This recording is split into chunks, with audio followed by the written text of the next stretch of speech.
and Indigenous Cultures, Writings, and Language of Mesoamerican in the late post-classic and colonial periods. His many publications are too numerous to list here, but they include, and I want to point out just a few of them, the Mixtapes of Colonial Oaxaca, published by Stanford University Press, Mesoamerican Voices, Native Language Writings from Colonial Mexico, Oaxaca, Yucatan, and Guatemala, that was published by the Cambridge University Press, and the Florentine Codex, an encyclopedia of the Nahua world in 16th century Mexico, that was co-edited with Jeanette Peterson and published by UT Press, University of Texas Press. He's also the founder of the Nahua language firm here at UCLA since 2015, and he co-founded the digital Florentine Codex at the Getty Research Institute in LA. On top of that, he serves as a senior editor of the Hispanic American Historical Review here at UCLA. Now, before turning the mic to our guests, I want to thank a few people here. First, foremost, the Latin American Institute, including his director, Ruben Hernandez de Leon, who has always been very supportive of these lectures, and who is also a member of the journal's editorial committee, and his staff.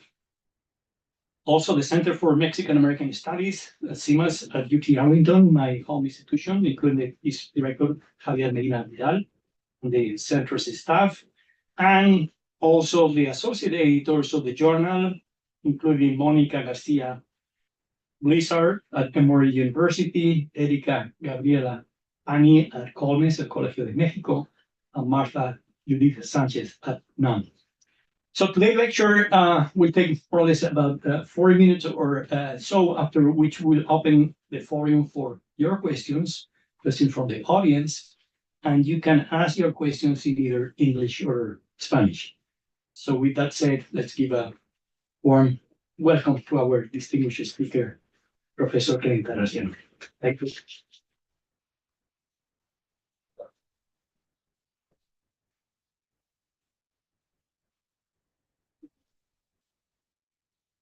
Thank you so much, Christian Solnitzky, the editor of Estudios Mexicanos, Mexican Studies, and to Ruben Hernandez Leon, director of the Latin American Institute, to Gaspar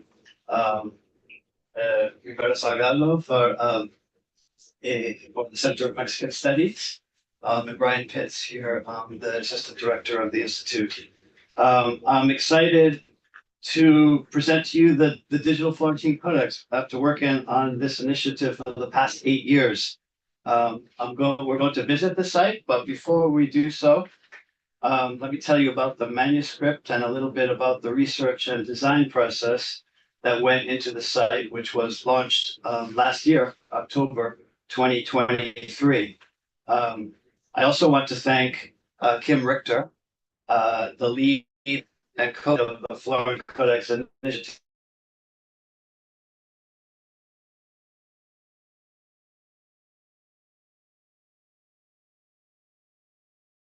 Of the initiative, who honestly put together much of this presentation and have enabled me to share it with you as we promote the work that we did as a team. The most rewarding collaborative work that I've done in my career, actually. So I also want to acknowledge the other co-founders of the initiative, Jeanette Peterson from the University of California, Santa Barbara, and Kim, of course, and Diana Magaloni, former director of the National Museum of Anthropology and History in Mexico City, and now director of the Ancient Art of the Americas at the LA County Museum of Art, LACMA. 3 of us 4 co-founders have UCLA connections, and that we all got our PhDs here. So it was really good to work with these people. Now, the story of the Florentine Codex takes place in Tlatelolco, the neighboring city-state or Altepetl of Tenochtitlan, the capital of the Mexica people, and the Aztec Empire prior to the Spanish invasion. Both ancient cities are buried today below Mexico City. As seen on this map, circa 1500, they shared an island in Lake Texcoco. Here we have a view from the north looking at Tlatelolco and Tenochtitlan and the Lake Altepet, Xochimilco, Iztapalapa, Culhuacan. I think that the lake was actually bigger than this map, but it serves its purpose, right? Imagine it's 1576, more than 50 years after the Mexica leader Cuauhtemoc surrendered to Hernando Cortez. A Spanish Franciscan friar, Bernardino de Sahagún, and a group of Nahua scholars and artists sit in the scriptorium of the first European-style college founded in the Americas 40 years earlier, in 1536, the Colegio de la Santa Cruz in Tlatelolco. Beside the college, indigenous people were dying. One of the worst epidemics in recorded history, the Great Cocolisli of 1576. People were suffering inside as well. Some complained that the colegio was falling apart. His students were dying from the second major epidemic that he had experienced.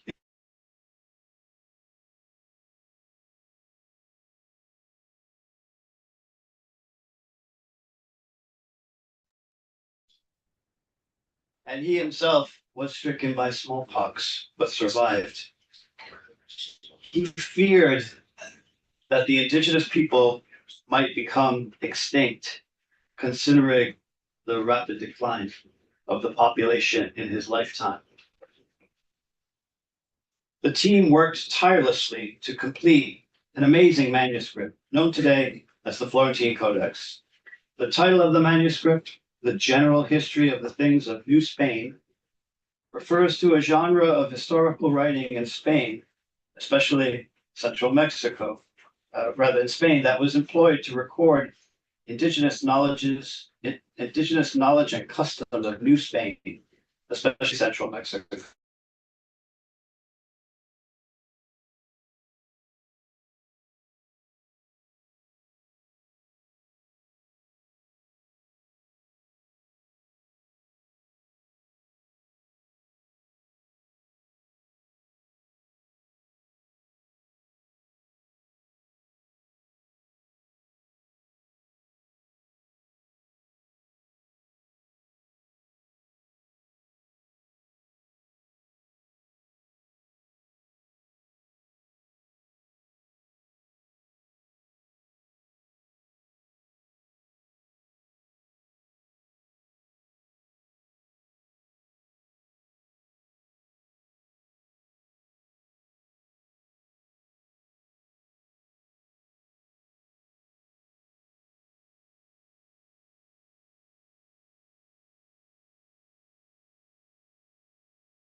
Bueno, I guess they don't know what it mechanically.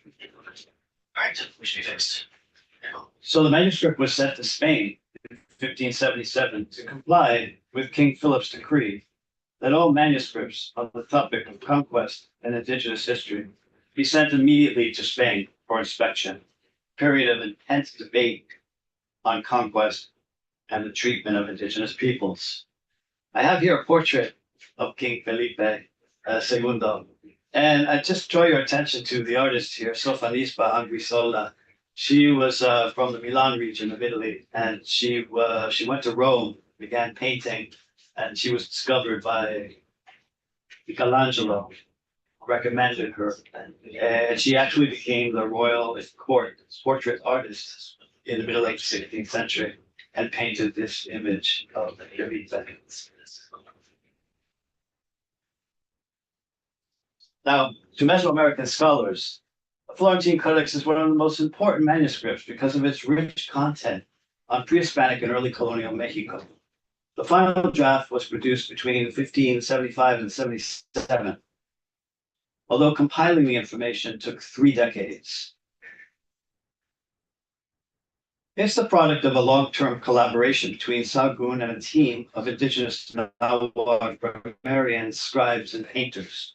We know the names of some of these Nahuatl collaborators, many of whom were trained by Sahagún at the Colegio.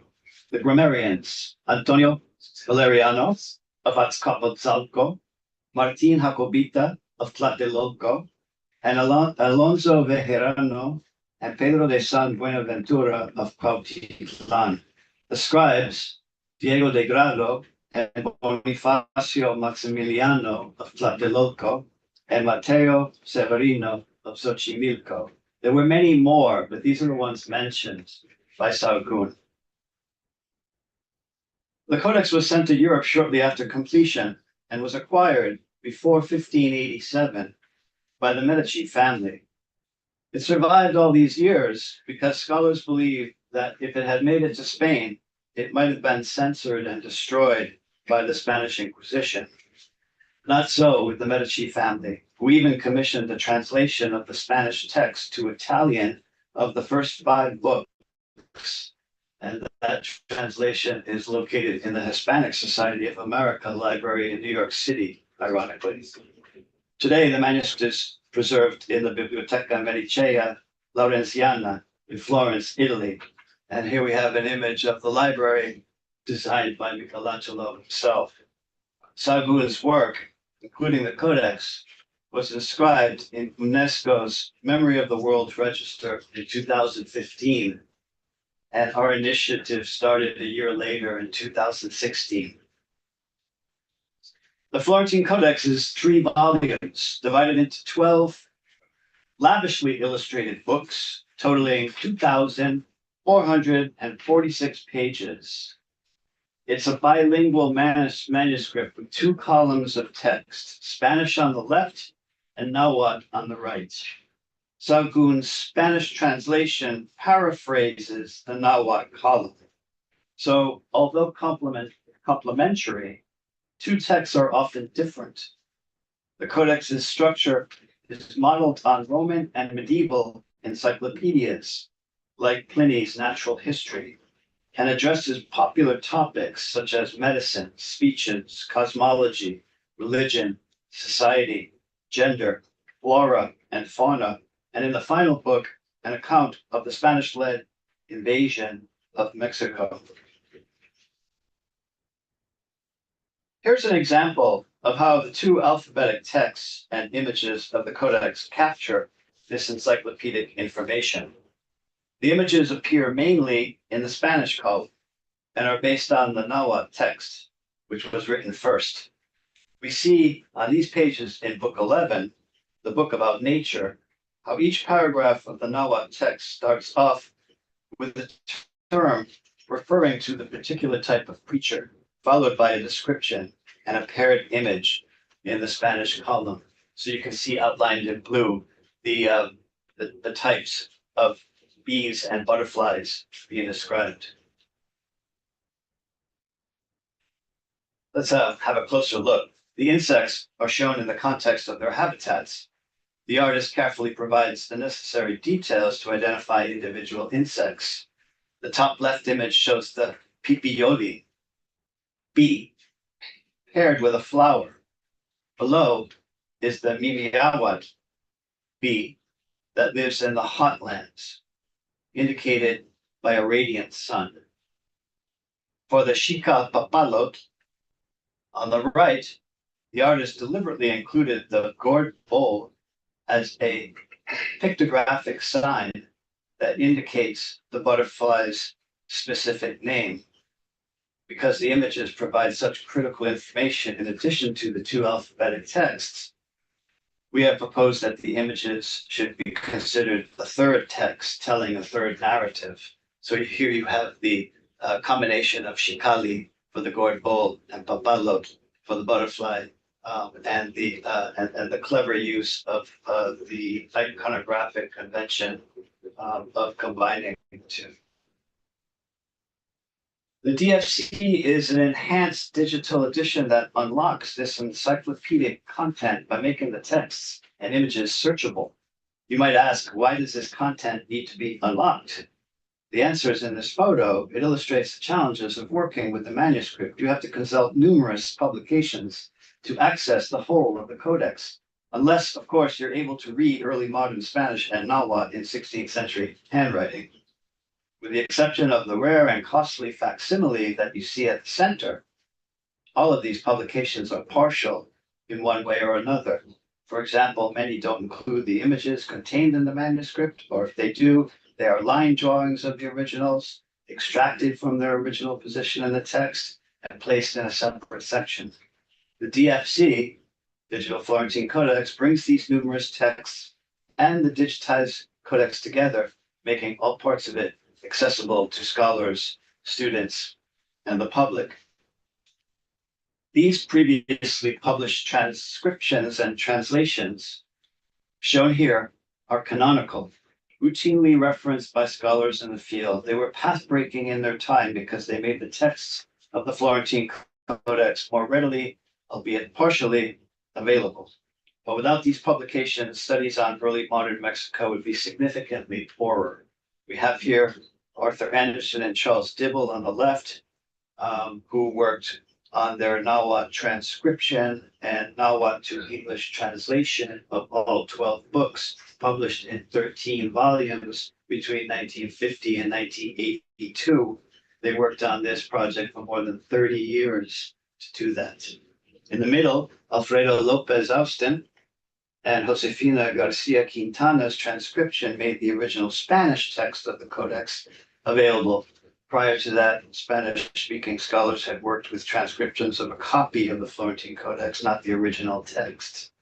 And then finally on the right, James Lockhart made a major contribution and provided a significant model for us by publishing transcriptions and English translations of both Nahuatl and Spanish texts of Book 12 with images embedded into the text. This is an overview of the transcriptions and translations that are made available in the DFC to complement these already published versions. We invited scholars to provide new translations specifically for the DFC. Our colleague, former UCLA doctoral student, Dr. Leon Garcia Garza, produced an English translation of the Spanish text of the Florentine Codex for books 1 through 11, not needing to replicate Lockhart's translation of book 12 because it was so good. He worked a number of years on that project sponsored by the Getty. Additionally, Berenice Alcantara and Federico Navarrete from UNAM, the National University in Mexico, translated the Nahuatl text of book 12 to modern Spanish. We also included summaries of book 12 written in a modern variant of Nahuatl and voice recordings made both by Eduardo de la Cruz Cruz, director of the Instituto de Docencia e Investigación Etnológica de Zacatecas, or EDEZ. Nahuatl is one of many indigenous languages spoken in Mexico today, with around 1.5 million speakers. It's considered an endangered language, Therefore, one of EDS's main missions is language revitalization. We hope that including these modern language components in the DFC will enable today's Nahuatl speakers access to the older language recorded in the 16th century, including a high register or reverential form of the language called Huehuetlatoli.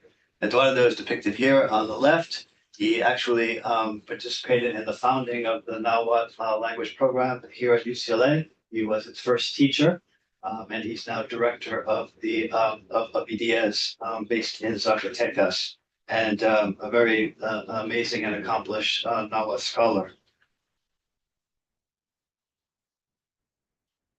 Now, after much research and experimentation with optimal presentation and user preferences, team ended up with this design where the codex is on the left and the texts are grouped on the right, making it easier to compare the Nahuatl, Spanish, and English texts with each other. User research led to many discoveries, such as the inclusion of curated browsing categories on the landing page to guide users who are unfamiliar with the codex to various topics of interest, encouraging exploration and discovery. I'll show you this shortly when we walk through the site. To make the codex's images searchable, each image in the DFC was tagged with keywords in classical Nahuatl, English, and Spanish. This part of the project was led by Dra. Berenice Galimin and involved the participation of colleagues with expertise in different disciplines, including art history, Nahuatl. There was an ethnobiologist and a zooarchaeologist who participated. Then Eduardo de la Cruz, together with Sabina Cruz, also from EDS, provided contemporary Nahuatl translations on the right. So here we have a number of examples of these tags.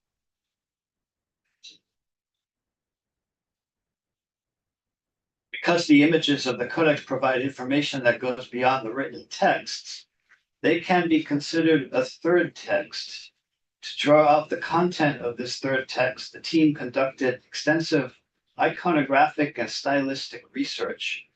In this single image from Book 8, Folio 33, Verso, you can see the variety of vocabulary applied, including objects, clothing, and hairstyles, and actions performed by the people in the image. There are 27 words associated with this one image that were tagged. After each image was tagged with keywords, the images and the tags were added to a relational project database. Here are words that correspond to a dog, for example, Itzcuintli in the classical Nahuatl and Chichi in the modern Huastecan version. Multilingual terms are now available in the Getty vocabularies. These are structured thesauri for the visual arts used in databases around the world, such as the Metropolitan Museum's online catalog and Wikipedia. Here we see, for example, a record for the Nahuatl term Tlachialoni that the team created. Note that for each term, the variant spellings so frequently found in 16th century Nahuatl are documented. So here we have to the left the variant spellings of the term. And we have right here the Tlachialoni, which is a type of mirror right here that is often held by deities such as Tezcatlipoca and Xuteutli.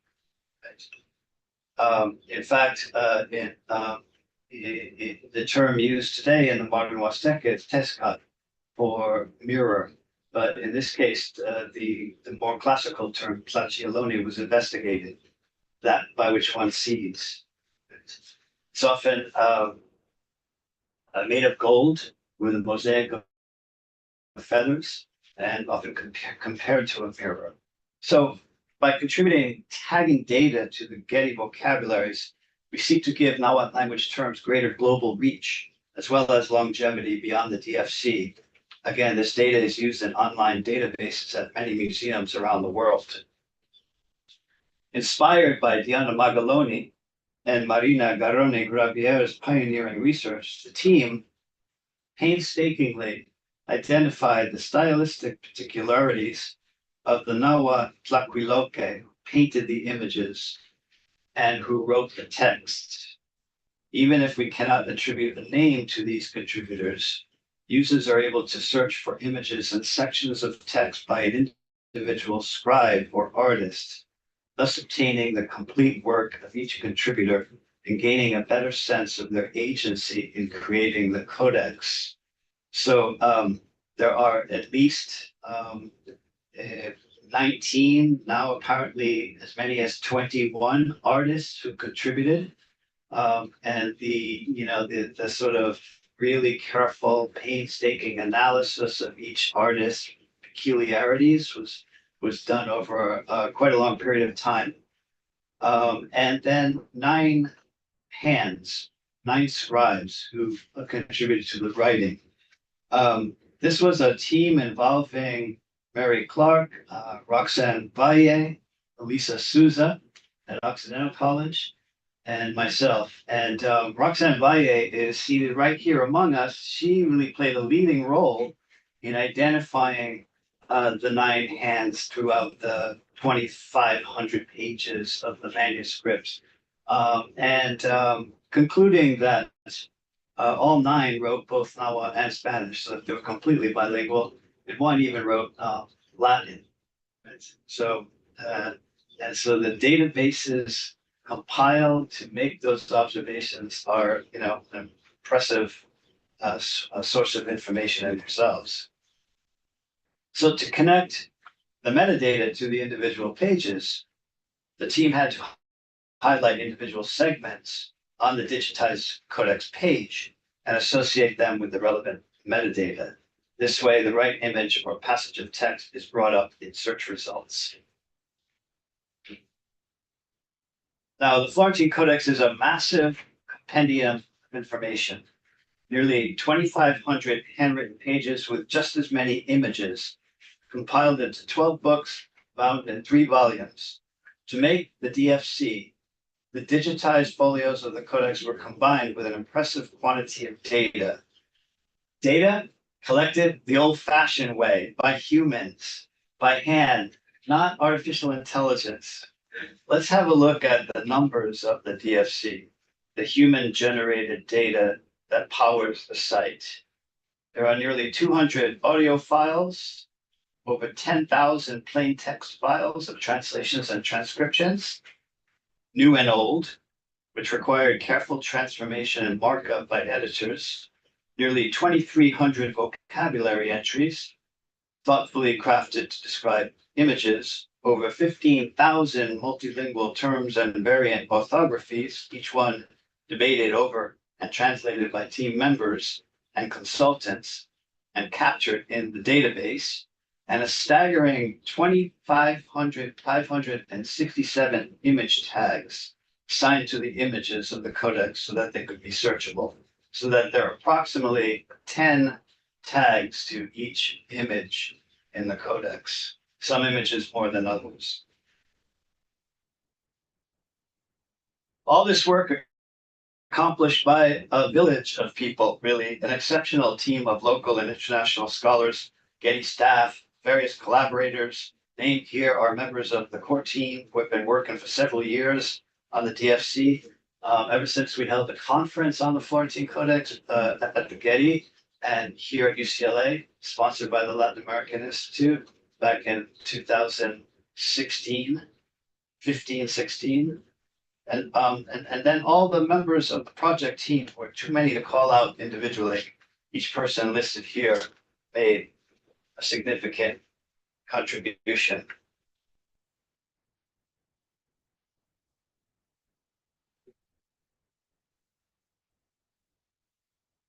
Colleagues at the Getty and other institutions in the US and Mexico.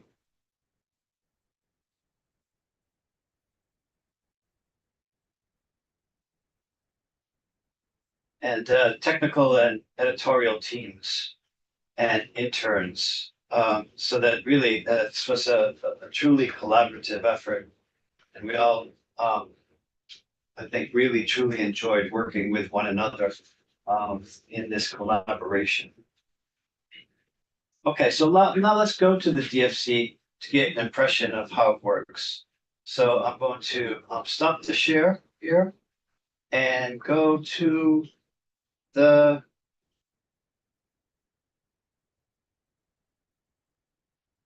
actual site. I hope it works. Just once you go to the site, share your screen again, so we're come up for the viewers online as well. Good, got it.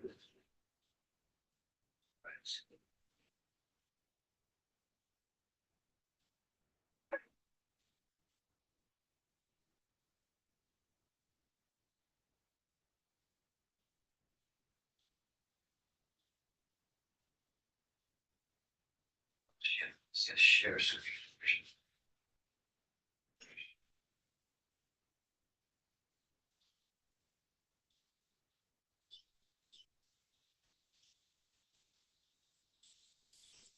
Okay. There we go. Yeah. Okay. So the first thing that we do is we accept the cookies. Because the Getty is collecting data on who uses it, and it's pretty impressive data. It's international usage. I think there were over 300,000 visits to the site in just about a week after it was launched last October. And so, yeah, it's very exciting. So you can also access the site in English or Spanish right here in the top right. So we could view it in Spanish and view all the language in Spanish, including all the categories here. So it's a completely bilingual site in that sense. Let's go back and view it in English for now. Let's see. So you can search here at the top for any category, or we can scroll down and browse through some of the, we can look at based on book, right? We could look at specific books, 12, or we could look at specific tale. Let's go to everyday Nawa and look at Quetzal feather. We could look at text, or we could look at images. Let's check out the images here. We see all of the images involving feathers, or Quetzal feathers, especially throughout the Codex, right? So that we can search by image. We see that there are many, many images of Quetzal feathers, and this is only one of 2 pages of choices. Let's narrow the search a little bit. We could look at places or names and events. We could look by artist.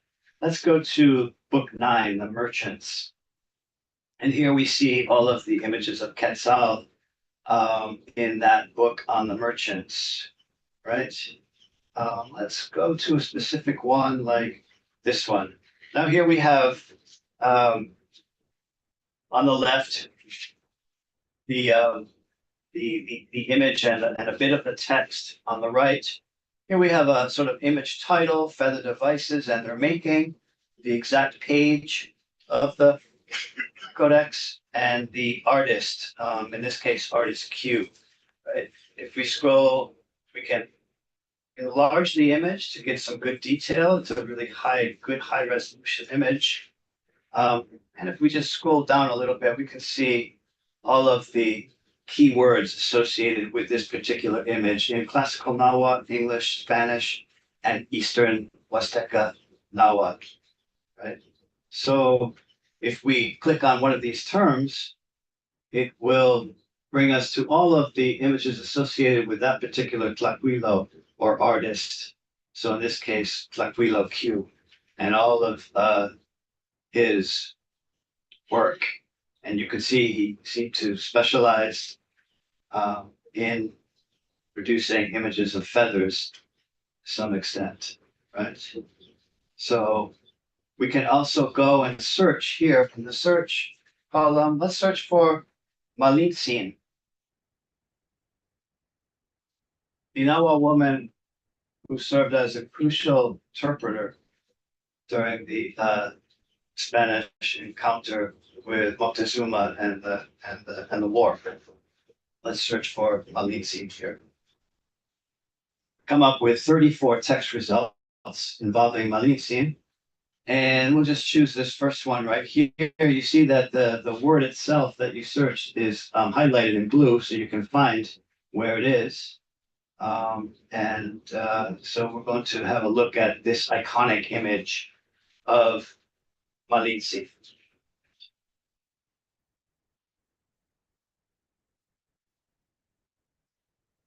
So this is what we call the three text view right here, the heart of the DFC, because you can access three texts together, the Nahuatl text, Spanish text, and the image. And as we said earlier, each provides complementary and sometimes different information. So we can see the Spanish transcription by Lopez Austin and Garcia Quintana here, the transcription of the Spanish by Lockhart, and then the Spanish to the English translation by Lockhart. So if we want to see a translation there. In the other column, we see the Nahuatl transcription by Lockhart, one by Anderson and Dibble, and we can reduce these if we want. If we don't want to see them all, we can just click off of them. And the Nahuatl to English translation, and the Nahuatl to Spanish translation that's new, that's by Berenice and Federico, right? And then the Nahuatl to English translation of Anderson and Dibble.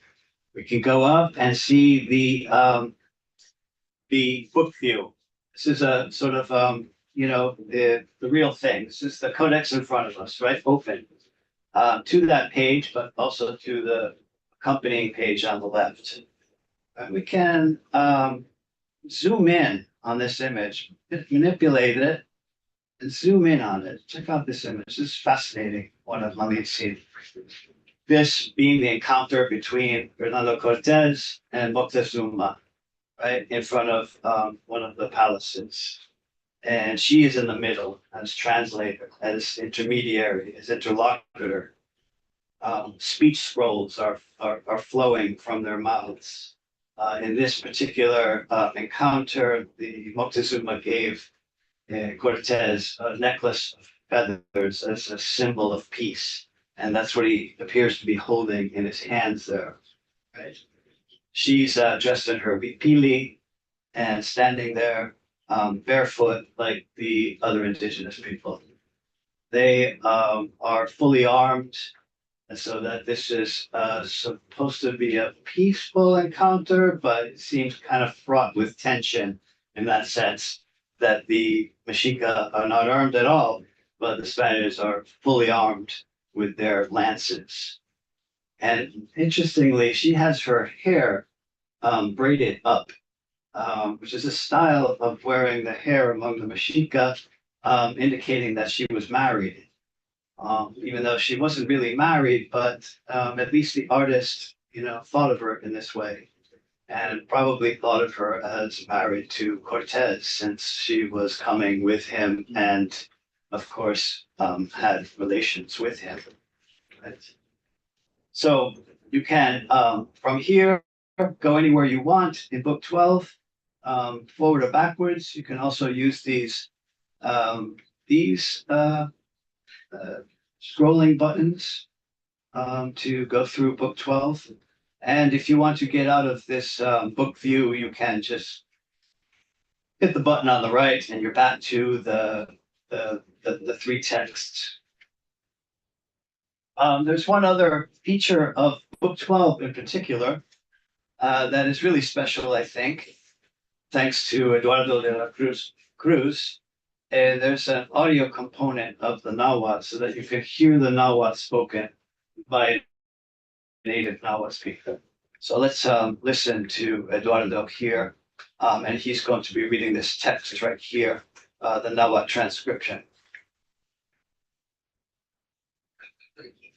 y Márquez, y Tlactol Márquez, Ima, Ye, igual Nahuatl, igual Popolo, igualito, Chopa, Mamoyali y Momoyoma, Macamo, Mumapacamo, Mazenca, Titlazotla, Cachca, Huela, Ayoyolo, Tiquishiquimati, Calle y Tispicaba, Mazenca, Tiquitlapica, y Yushko, Titlachuneki, Audimo, Is that bien? But then only, yeah, so now the people online can hear, we can't even hear. Okay.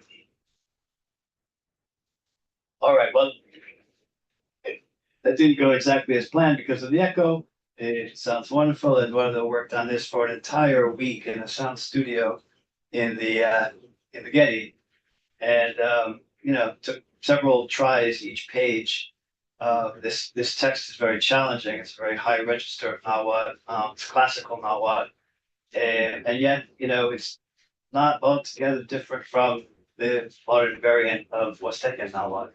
And so Eduardo did it and he did really well. So that's an additional feature. I might add that Eduardo did a version of book 12 in modern Nahuatl. And it's a summary of each book, of each chapter in the book. And he brought that summary back to his community and presented it to the community to get their response to it because they had never heard of this text. And so it resulted in a very interesting dialogue about the war among members of this community. And so I think that's it. But again, I encourage you to visit this web address to explore the Codex.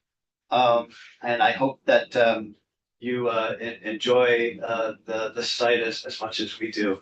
I think that's all I have to say. Tlaskamati, thank you, gracias. I really appreciate you being here.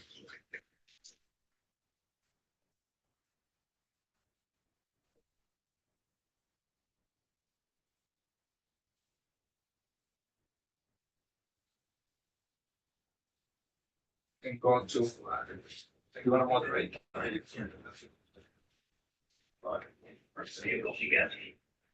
go.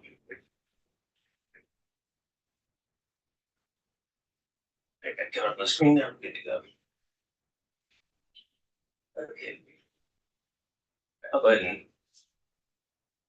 All right, so David Perez has asked, if possible, could you walk us through citing a specific passage or image of the text? Thank you. Okay, I think I did that with the Malici image That question and came passage. A few minutes ago, yeah. Yeah, so I hope that you enjoyed that. I mean, really, there are infinite possibilities in terms of going into the images, and also comparing the Nahuatl and the Spanish texts, because sometimes they're very different.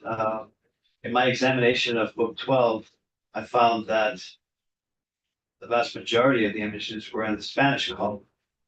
And sometimes the Spanish column was flipping images, meaning that there was no translation of the Nahuatl text. And in fact, the Spanish translation is 1/3 less than the Nahuatl text.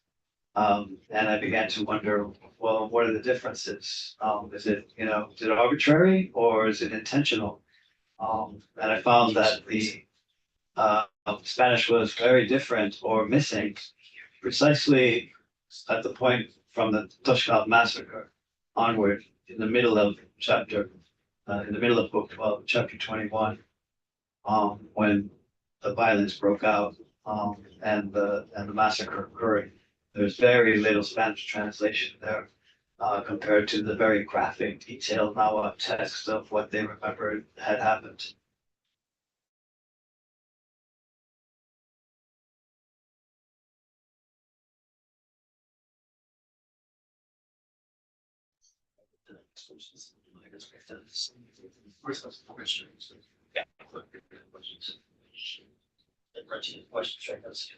Any questions in the room? That's fine. Yep. Thank you, Kevin. What a wonderful project. I keep looking at the website and immerse myself into the many possibilities. But I was very intrigued about your comment of how Luis Eduardo went to the community with his version, and that made me think about the many appropriations in the good sense of how this is taken in many different directions. And I wonder what you mentioned that you spent 8 years in this, 6 years in the project. Are there any surprises about the outcome of this project to you in terms of how it's being passed down? I mean, you sort of, the team revived it, took it out of the Florentine library, and now it's available to the world. And I wonder, are there any surprises about that as a researcher, as a teacher, as a historian of the many lives that now this project has taken? That's a great question, Gaspar. When I first began to work with Eduardo when he was teaching Nahuatl here at UCLA, and when I was in communication with him, and when he visited, we began to talk to him about the Florentine Codex, and he hadn't heard of it, and it struck me as a problem encountered, and that this knowledge it's not available to some people, especially the people to whom it should be available. And so he began to learn more about it, began to get excited about it, and joined our project. And he and Sabina contributed so much to the project. I think that in a way, we feel as if in some small way this is a repatriation by making it available to all. Because in reality, this manuscript is Mexican, and it was taken away, and it was filed away, and it was hidden, and it can never return to Mexico again. Because if it does, I wouldn't doubt Mexico would claim it with all due right. And so because according to the repatriation law of 1972, all things that are Mexican that enter back into Mexico can be reclaimed. And so this codex, has been to museums in Europe. It has been at LACMA. It's been at the Getty, but it cannot return to Mexico under the current conditions. And so, and by making it available to everyone in this form, with all of the studies that have been done on it by various scholars, I think in some way, we felt like we're doing something significant in terms of making it available to everyone. Because otherwise, the facsimiles that exist, which are really wonderful, are rare and they're really expensive. And so to really get your hands on, the actual facsimile, it's practically impossible now. So I think, this is what I think this is what we, and of course, in our collaborations, we really have learned so much more about the Codex than we think we do.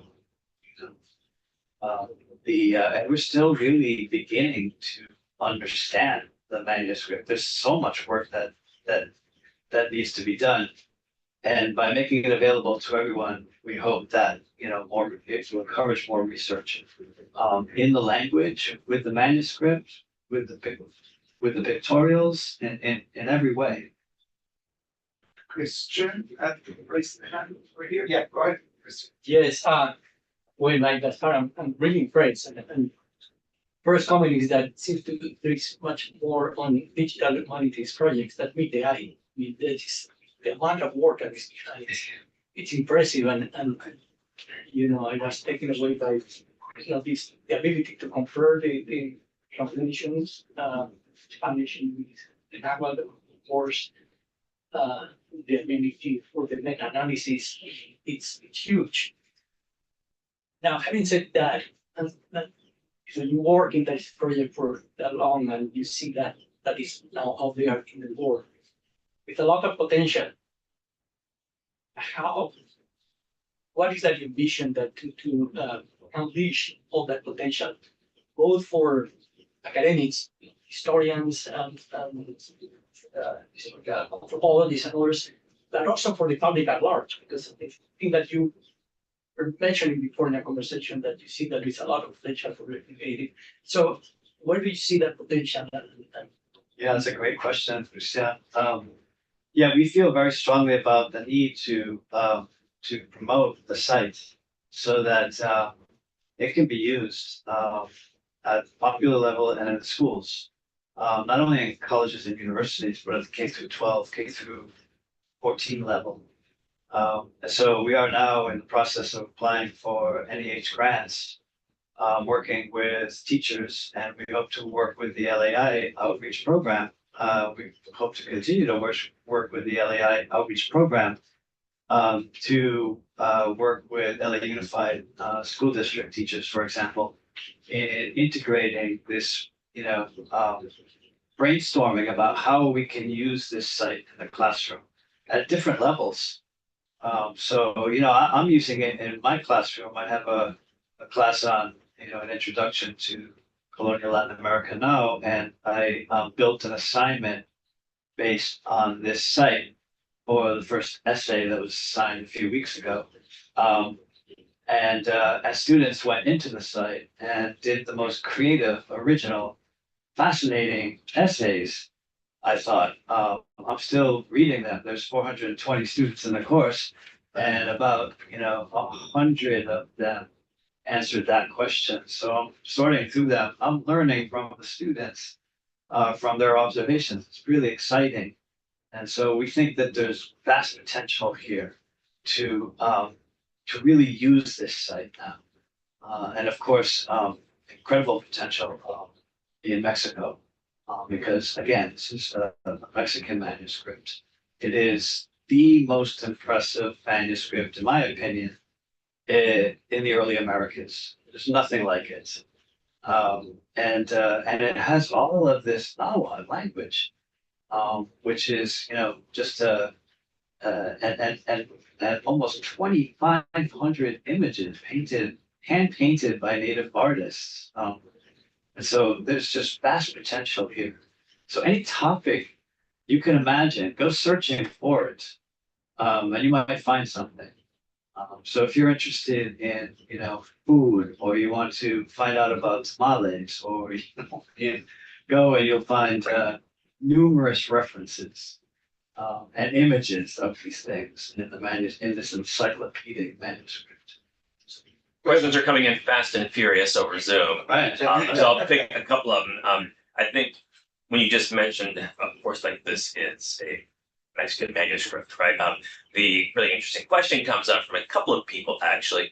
Then what about repatriation? Will the Biblioteca Laurentiana send it back to Mexico? Yeah, I don't know. That's a question for them. They do have this amazing collection of manuscripts from all over the world. The Medicis were collecting, what's really interesting is that Kim Richter, the head of this project, actually introduced the digital site to the descendants of the Medici in Italy, and they were really impressed, and they really loved it. So that I think that there is, clearly at the library in Florence, there's an appreciation for the value of this manuscript. It is extremely well preserved. They do enable and allow researchers to consult it with their permission, and they have cooperated fully in making it available in this form. So much so that you can, download images, write them for permission for publication, and they've been very generous and cooperative, I must say. But as for repatriation, that's another question. Great. Go with another of the Zoom questions, if that's okay. Yeah, of course. This is from Ileana Alcantar asks, how did the Getty go about choosing this particular codex and not others? And this leads into the question I also had, which is like, I'm clear on what the role of the Getty was here, obviously what the role of the Biblioteca Lawrenciana was, what the goal of our colleagues in Mexico was. You were the director of the Latin American Institute at the time this happened. What was your role in that of the UCLA Latin American Institute in making all this happen? Right, good question. We had a conference on this codex, and one day at Getty and one day here at UCLA, and it was such a success that we agreed that we should try to continue to work on this in some way. And that conference focused on the images. It involved a lot of art historians from Mexico, from Europe, and from the United States. And because that aspect of the Codex had not really been fully examined. And we were so excited by the reception that we began to think, well, what can we do? And how can we make this more available to the public? Because we have access to the facsimiles, but the existing websites, like there's one that was sponsored by the Library of Congress. It wasn't very good resolution. It was funky. It didn't have translations. It was really just a page by page images of the manuscript. So we thought, oh, we do better than that. So that's when we began to sort of organize and fundraise. And fortunately, the Getty Research Institute supported our efforts. Understanding, they had a long history of doing things on Europe. It's Getty, right? But they understood, the value of such a project in a place like Los Angeles, and so I give them credit for getting behind it. And of course, right now, the director of the GRI is Mary Miller, who's a Mesoamericanist who's done a lot of really great work on the Maya. She supported it. But the previous director, Thomas Getkin, supported it as well. And, he was a Europeanist. So once this project started rolling, I think we got a lot of crucial support from the Sieber Foundation, from the Getty Trust, and from the Latin American Institute at UCLA, and from the Biblioteca in Florence, and from investigators, researchers at UNAM in Mexico. We began to sort of think we could really do something special here. We should go all in and try to do as much as we can. And fortunately, it's all worked out. But like I said, really now is the opportunity to use it and to promote it, because it is special. And websites, right, are great, but they only last so long. They have shelf lives, so to maintain it, to promote it, to build on what we've done, to improve it, are goals that we have. Like I said, we are applying now for grants for teaching the Codex.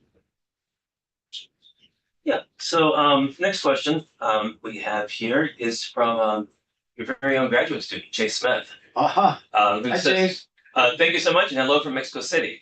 I have a question, if that's all right. I was curious from your perspective how we should use the modern English word or concept of author when discussing the Florentine Codex, given its collaborative production. What sorts of stakes are there in calling Sahagún or the Nahua scribes authors in this context? That is a predictably intelligent question from Chase. Well, thank you, Chase. It's true that, before we were working on this, many scholars would refer to the manuscript as, Fray Bernardino de Sahagún's Florentine Codex, as if he was the principal author. And at times he does refer to himself in the work as the author. as many of these friars were accustomed to doing. He at least mentioned a few of the people that collaborated with him.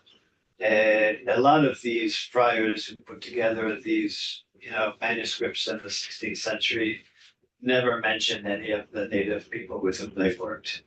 I remember one vocabulary where the friar said, well, at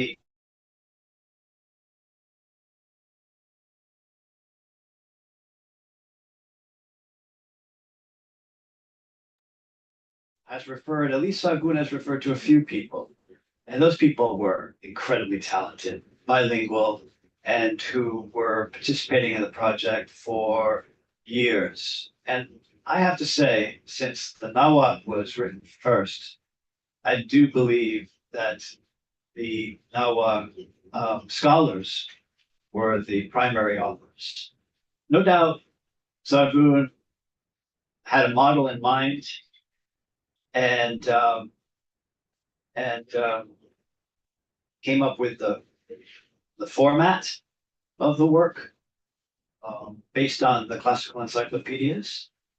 But I think that that he really depended on the Nawa scribes and artists. Without them, the work wouldn't have been created. And so they are the principal authors, I think, in this of this work. I hope that answers your question there, Chase. We can always continue the conversation when you come back from Mexico.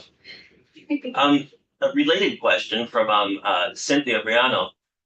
What is known about the 9 scribes themselves? What would this role have meant to them? How much agency would they have had in participating in this endeavor? Was it compulsory, honorary, strategic? Oh, these are great questions. Oh my goodness. I mean, we know 3 names, 2 of them from Tlatelolco. We don't know much more. They were students at the colegio. They would have been selected. I don't, I wouldn't go so far as to say what they were doing was compulsory in the sense that they seemed to take a lot of care and pride in what they did. In fact, if you think about it, they're engaged in this project to document their language, history, and culture at a time when their population is declining, when their culture is under attack, when they're, and so they are given this opportunity, and it seems like they put a lot of blood, sweat, and tears into the work. It's an amazing work. The irony is that apparently neither Sargun nor his collaborators knew what happened to the manuscript. Sargun wrote a letter to the king saying, "Did you get that massive manuscript that I sent you?" And never got a reply. The friar who took it across the ocean, Sequeira, supported Sargun's project and supported the work of his team. And we think that he probably knew that it would be destroyed if he brought it to Spain, and ended up bringing it to Rome and given it to one of the Medici cardinals there, who was really interested in manuscripts from around the world and other religions, other world religions, Ferdinando I. And Ferdinando was the one who commissioned the translation into Italian of the first 5 books. And then he brought the manuscript with him to Florence when he became Grand Duke of Tuscany in 1587, I believe. So that's how it ended up in Florence. But scholars didn't know that it was in Florence until like the 19th century. Really, it just went into the library, and it remained a secret. And scholars really didn't start working with it until 20th century. And even that was, the second half of the 20th century. And I think one of the recent revelations that we've had is that because the Spanish is not really a faithful translation of the Nahuatl, that the Nahuatl needs to be translated into Spanish. And I think that scholars thought for a long time that, well, we have a Spanish translation, we don't need another one. But after really looking closely at the two texts, the Spanish and the Nahuatl, we realized differences, and now there are scholars in Mexico working on that translation from Nahuatl to Spanish, which is a major project. I mean, so far only Book 12 has been translated into Spanish. And that was the Navarrete. Navarrete and Alcantara. So we have both a question and a comment from a faculty member here at UCLA, Professor Audrey Harris in Chicano Studies. And she says, this is just, first of all, the comment said, I think this would make a wonderful student assignment if students all look at one search term, such as La Malinche, and analyze and present different pages of the text to the class. Absolutely, that's a great idea. I mean, there's so much potential here. And then the question she has, do you think that Sahagún's Codex was meant to record the indigenous way of life, or was it meant to be used as a tool for evangelization? No, exactly. It was meant, I think, as a tool for evangelization, but since it also was meant to be an encyclopedia, there's so much in there that has nothing to do with evangelization. And that's why I think the Nahuatl authors and artists brought their own culture into it. And so the first 5 books deal in some way with religion and cosmology, origins of the world, Teot and Teotzi, the deities, religious ceremonies, and it's true that Sahagún writes in the prologue to the work that we need to know about the ancient customs in order to identify the idolatries, in order to extirpate them. He says, like a doctor trying to diagnose, like a doctor trying to cure a disease, you need to have a diagnosis, right? So he compares himself to a doctor, right? But I have to say also that he was very interested in the language, and that was another aspect of the work, to record the language. He talks about creating a calepino, which is like a demonstrative vocabulary. It talks about documenting the language the way that Pliny did with Latin, creating a massive text. And so he would encourage people to come up with different ways of saying things so that they could really sort of, present the language. I also think that he has to defend his project because a lot of Franciscans are criticizing him. They're saying, why are you doing this? Why don't you just let the old religion die instead of documenting it? What good is this? And so at one point he has the manuscript taken away from him. And for 5 years, he's forbidden to work on it.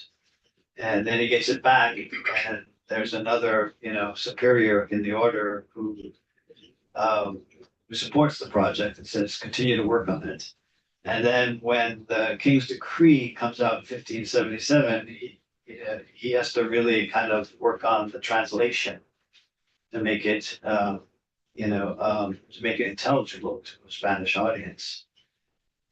So that there's a lot there, and it's true that he's a friar and he's really interested in their religion, but books 6 through 12 are not really related to religion at all.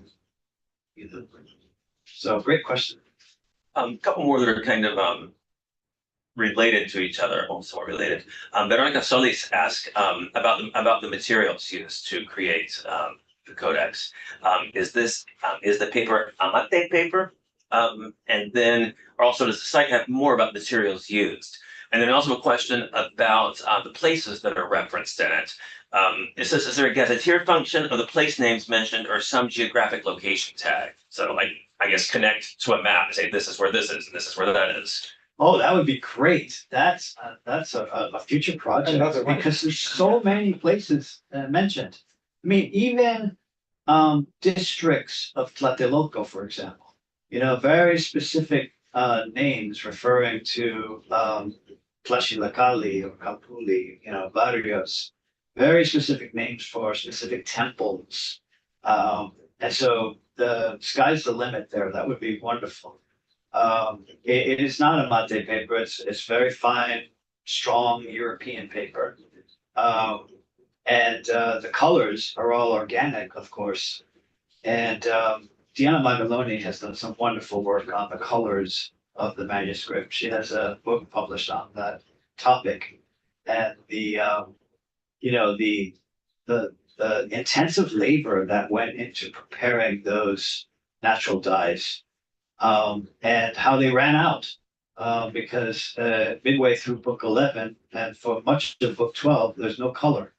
And it's really ironic, actually, that in book 11, when they talk about los colores, how they make the dyes, there's no more dyes left for that part of the codex. And Diana concluded that the epidemics were taking such a toll that they couldn't keep up, and that because it took so much labor to create such natural paints, that they couldn't keep up, and that they had to finish that manuscript hastily, and so they had to do it without color in the last book and a half, basically. Sure, more. Jennifer Sky asks, do any of the questionnaires that were the basis for the Codex still survive? There are two notebooks, workbooks that survive, both in Madrid, that were the sort of basis of the final manuscript. And you can see how some of the information is presented in the form of responses to what might be questionnaires. We don't necessarily have all the questions, but we have a lot of the answers.